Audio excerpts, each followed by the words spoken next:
Ассалаумағалейкум, біріншіден жиналғанымызға өте қуаныштымыз. Балдарды көріп, чемпионатта да көргенмен, енді ұлттық құрамада көрген бөлек.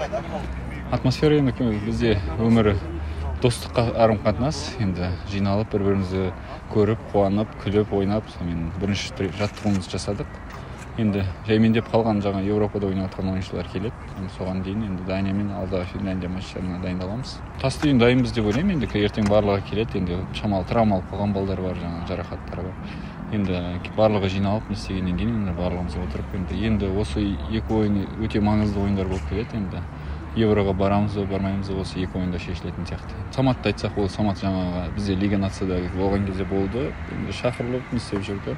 А вот Иванды енді бірінші рет көруіміз, не істеуіміз. Енді бірінші тренировкадан қалай айтады, бағалай алмаймыз. Енді алдағы тренировкаларда енді өзін көрсетіп, жақсы деңгейге шығуына өзімізді көмегімізді де, қолдауымызды да береміз. Өте қуаныштымын енді бұндай премияға енді бірінші рет Қазақстанның ілініп атқаннан кейін енді әрине өте қуаныштымын. Енді барлық халықтарға, жанкүйерлерге көптен көп рахмет, қолдауларыңа, ыстық лебіздерін барлығын естіп жатырмын.